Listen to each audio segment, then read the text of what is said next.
more coffee. Do you have more lights for you? No, that's fine, because then I won't be able to see this. Okay. I'll stand over here way out of the way. Right out of the camera. Well, going through this portion this week, one word kept coming to mind, as you can imagine. It's that word right there. Because it seems like the Israelites had a little bit of an issue with commitment. Maybe? Just a little bit. Just a little bit. It'll be several minutes between slides, Daniel, don't worry. Daniel's my remote control for today because I don't have one of those fancy Rico clickers. So. One of these days, though. That word kept coming to my mind every time I would get in and read this portion or listen to it or whatever, was commitment. Because, and it's really interesting how God sets things up. Alan was here. What did he talk about for those few minutes? Commitment. That wasn't planned, by the way. Not at all. That was definitely an unplanned thing, but commitment. Because I've been examining my life, how committed I am to God, to group, to the Word, to whatever. And sometimes it's not real good. Leaves a lot to be desired. I don't know if anybody else has similar things any other time, where this word kind of not the easiest word to listen to and think about and deal with. Go ahead, hit that first slide, Daniel. Some of you have probably seen this picture before about commitment. If you can't read it, the chicken is involved. The pig is committed. It's name's the baby.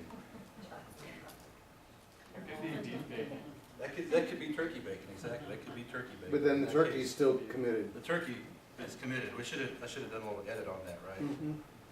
Make that clean. That's not a clean job. Same with the cow providing the milk. Same with the cow providing milk. And technically, what are these two things there? Chickens. Chickens. So they're kind of committed too. They just didn't have a choice. Right?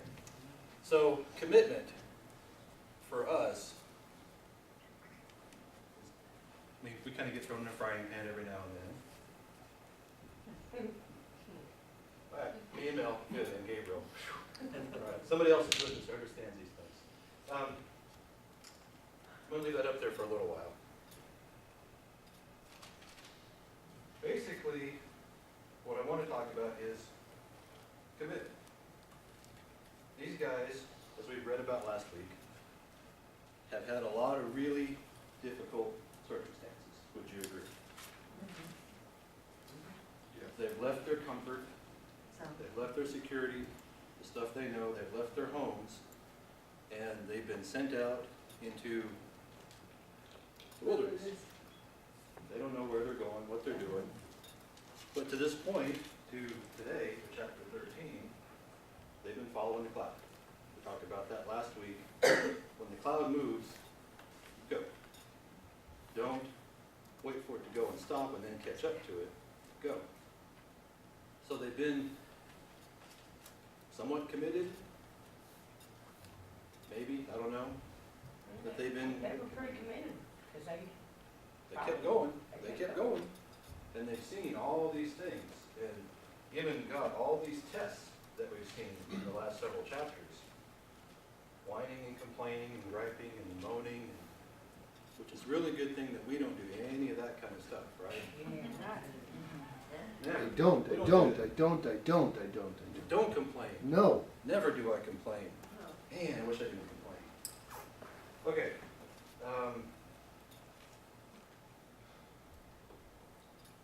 Going to where this is going to go today. May have to have a lot of discussion. We'll see.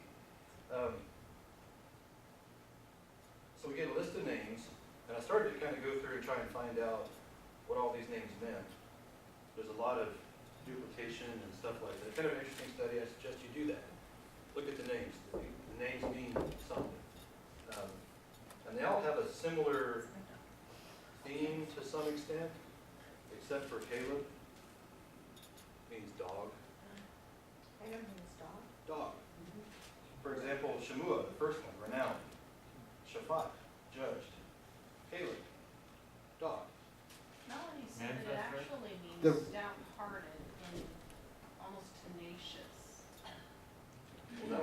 sense. Like if you put a key, like cough at the beginning of the word, it means from, and then lev is heart, so. From the heart. From the heart. But it also means dog. Yeah. Dog. I couldn't hear what he said, but I think he said when I was going to, that if you break the word part into letters, it means, like as a heart, or with all, With all your heart. your heart. Just like he served God with all his heart. Yeah. And those of you, to put it in, tangible terms, who here has a dog at their house? The sweetest dog in the world, loyal, will come to you as soon as you walk in the door, most of the time. Right? Anyway. Agal, he redeems. Hoshea, of course, salvation. Tautai, my deliverance. Gadiel, God is my fortune. And this kind of comes out of the Brown Driver Briggs dictionary, just for any further information. Gadiel, God is my fortune. Gadai, my fortune. Amiel, my kinsman is God. Sether and Nabi both mean hidden, according to Brown Driver Briggs. And Guel, majesty of God. So there's some pretty interesting things just in that little list. I didn't do any kind of study or digging at all on this.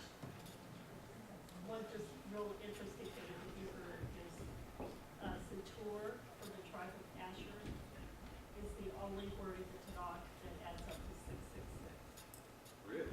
666. Really? Which is that? Interesting. Satur. Sator. The And tribe of he's Asher. hidden. And he's hidden. Hmm. So the Arab Ra is hidden, even though it's spot. The tares are hidden. Tares among the wheat, yeah. So I gotta make a note of that in here. What's the time frame? From last week, they went through Passover 1 year. Right? They're and then fixing to They went offer through going into the wilderness. Is it 3 years that they've been to? in two, they had a second Passover. They had the one when they left Egypt. They had one at the mountain, and then they had the second one 1 month later for those who were unclean. And then off they went. This should be sometime late summer, right? This would be sometime in the summer. I don't know, late, early, really don't have any idea. When's obviously, well, when's the first grape harvest? Don't know. They get the very first right before Shavuot, Yeah, right? The It says, grapes are in the fall. it says the grapes are in season. Season for the first ripe grapes. It would be around September. 1 week after school starts. That'll help to get the grapes in. There you go. The All right. pragmatist that you What was are. that dictionary you said? Brown Driver Briggs. Well, when it's Doorsville, I was reading in the, well, I was listening to some tapes, and the Jewish people believe that the dog was cursed by Noah. I don't know the story, I thought maybe Dottie might. But they say that religious people don't own dogs, because they Really? believe that dogs have the spirits of people, who lived before. Cats. The Orthodox Jews believe it's the dog. I believe this cat. Interesting that Caleb's name means dog. Yeah. So then they actually believe in reincarnation. They do, they sure do. They believe that the Spirit of God, the souls that he gave was all actually like a big piece of himself, like a solid piece of mirror or something, and he broke it into all these little pieces, and that all these souls are those little pieces, and that's the whole idea. He wants to bring back his soul, that piece of himself, into a whole piece. So they believe that each of those pieces continues to be, sent into another body so that they can get better and better, and then of course, some of them don't. Yeah. Interesting. They have some interesting beliefs. That's one way It's to like a relatively new thing in Judaism. I don't think so. I think they get it out of their, no, I don't think it's out of Talmud, it's out of the others. Satan's father. The Zohar. It's out of the There's so Kabbalah many. stuff, whatever that is. All right, Daniel, go ahead and click. This is darkness. There you go.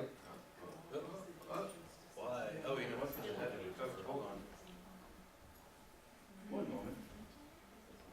There's a scripture verse in here. And for some reason, Is it hidden verse? it wasn't when I put it in here, and when 10 minutes ago it wasn't. There it is. Something about this crashed a little bit ago.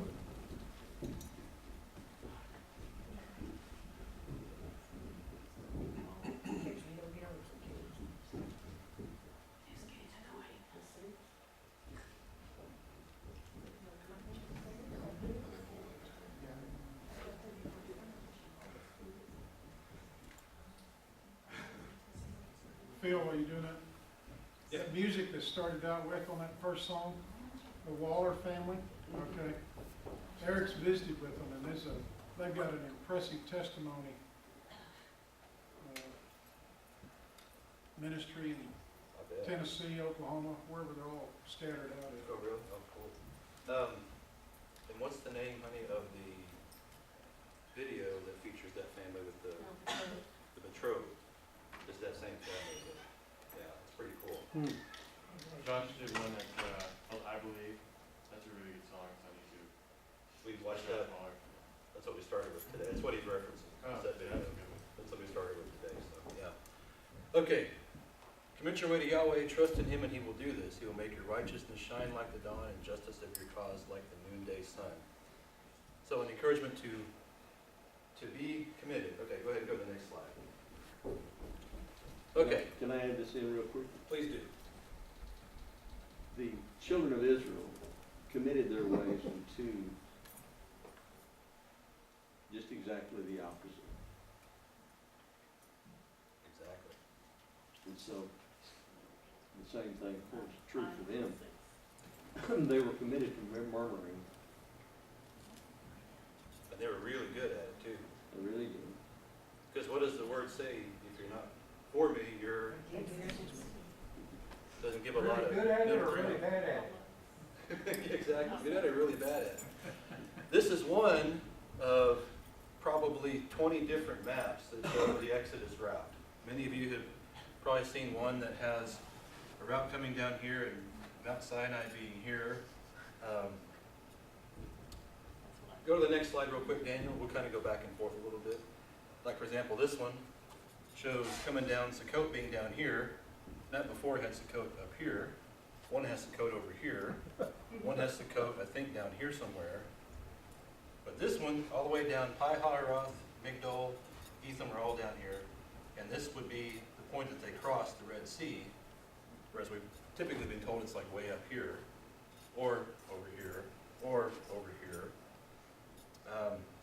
This one has Mount Sinai down in the Arabian Peninsula down here, which I think is the most accurate spot from modern archaeology and the fact that you can't get to this mountain because it's protected and guarded and all that kind of stuff. So By the there's- Saudi Arabians.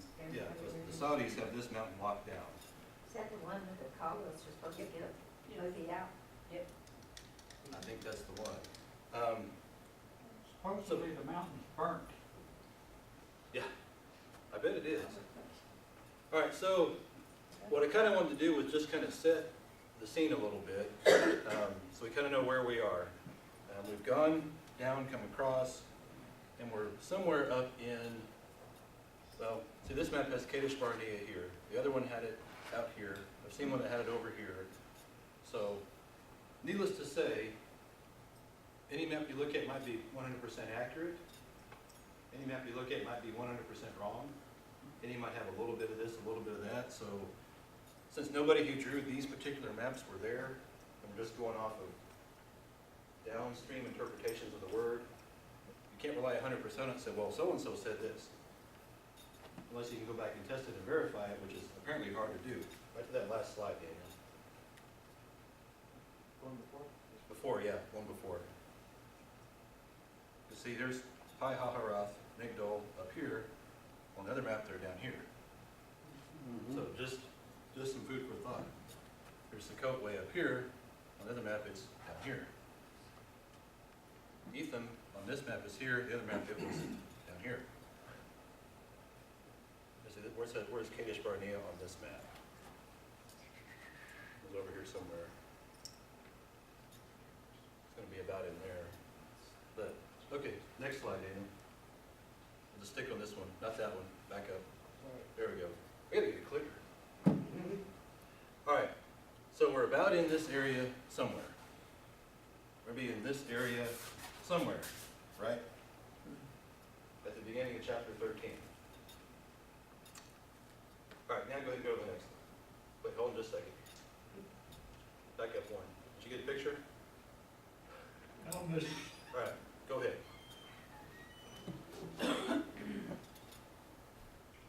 So you're in Jordan, Yeah. .ca has tons and tons of different maps, so you notice how he says here the real Exodus route? Do you assume? One thing that's interesting, if this is Sukkot, and this is Goshen, and this scale here, 70 kilometers, makes this about 200 or so miles from Goshen. As their first stop. Just saying, that's kind of interesting. And right there where it says the Nuevo Beach, Mhm. that, what's his name? Kenneth, Leonard Mullen, he's a DNA scientist. He said 3 million people easily could have stood there. And it's the only place where the two mountains are on either side of them, and they got out on the beach, and they were trapped. Well, down here's kind of trapped. Right there's kind of, you can't go very far. Like I say, because we don't know exactly, we can speculate a lot and say 3 million people could be there. Well, maybe 3 million could be there, or there, or there, or there, or there, or there. So we can't take that as that's the gospel truth. We have to be able to test it somehow. Just like anybody up here saying anything about this book, if you don't test it and just go on what they say, maybe you're right, maybe you're wrong. The Nuevo Beach, that's where they found the chariots. Okay. Well, if it was that far, 200 and something, or 300 and something miles, they must have double timed there, and that's the reason it took them so long to get to the rest of it, because they were so dead tired that they just barely crawled along. Yeah, because that's an awful long way, carrying all the gold and silver and, That's what I said, they were really tired time they got there. They, Daniel. My stepdad's got a really good PowerPoint that he's been working on for about 10 years, and it's on the Red Sea crossing. And he's been doing a lot of stuff, and when we went to Israel in September, we were trying to get it where we can go to, he's trying to go to the Saudi side of the Red Sea, where he can dive Here there. somewhere. You know, like, he's not with the only other person that they know of that's been scuba diving on that location, and the water, the land is actually higher in one spot than it is on all the other spots. So it's like elevated land where it would make the most sense for them to cross, as opposed to them going down 500 feet down a hill and up a hill. It's pretty much flat. And so, he's got this really good PowerPoint. I'll email it to you and you can look at it. But Okay, it's got cool. some really good pictures and maps. Cool. Yeah, I'd be interested. That being said, an elevated flat part makes it easy for just a regular old wind to come through and blow the water out of the way, right? But also makes it very difficult to drown a whole army. Yeah, I think it's something like, I don't know what he's talking about, I think it's something like 40 feet deep still. Yeah, That's So- like, deep enough. they did a thing on it, and it's to handicap standards, where if you were to do carts down it, it wouldn't just straight down. But it's pretty much flat, Cool. but it's still down some, so. Jim? We like to focus on this, that, Let's go in there. is it this way, is it that way, is this where they cross, that way they cross? And we spend all our time there, which is minutia. And Read my we notes. forget what the story is about. What can we learn about it to guide our lives today to make us better people? But we don't. We sit and argue about, well, no, it happened here, no, it happened there, and we miss the forest for the trees. So can you show us the trees, please? You reading my notes? No? Because how long we just spend talking about that? It didn't help my life one bit, Yeah, but what you just said. So exactly. would you share something with me that'll help my life? Maybe. Okay. The point being, does it make any difference? No. Does it make any difference where they crossed at all? But they did cross. But they did cross. And that is the important part. We're talking about the commitment, whether it was here, up there, over here, or wherever it was, they did it. Now, they do it under duress, under fear, under trust, probably a combination of everything. Because they were being pursued, they were hemmed in, and in their natural concrete minds, we don't have anywhere to go. The trial got worse. What's that? The trial got worse. Yeah, it got worse. Because then the only chase they had to go was through this walls of water, which they know water moves. They'd seen rain fall, they'd seen floods and such, so. Yeah, go ahead and go to the next one there, Daniel, that'd be good.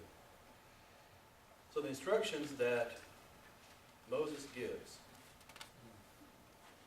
and this is out of King James, telling them what to look for. And what the land is, whether it be fat or lean, whether there be wood therein or not, and be ye of good courage, very important, and bring the fruit of the land. Now the time was the time of the first ripe grapes. In 19 there's some more what to look for. And if you look at it, it's this or that, this or that. It's this or that. In fact, let's look at it. Numbers 13, verse 18, we'll start. See what the land is like, and whether the people who live there are strong or weak. So are they strong or are they weak? Not in between, are they strong or are they weak? They're going to be one or the other, is what he's saying. Are they few or many? What kind of land do they live in? Is it good or bad? What kind of towns do they live in? Unwalled or fortified? How is the soil? Fertile or poor? Trees or not? And then I didn't realize until I started looking at this that the NIV really does this verse a disservice. The NIV says, do your best to bring back some of the fruit of the land. Do your best to bring back some of the fruit of the land. Be ye of good courage, which has an implication of taking hold of something and going to get it. Do your best, or be of good courage. Courage is kind of, at least in my mind, a sidebar, an attachment, or whatever to commitment. Would you agree, disagree? It takes courage to be It committed. takes courage to be committed. Hit the next slide, Daniel, real quick. Yes. The redneck way is get her done. Get her done, yes.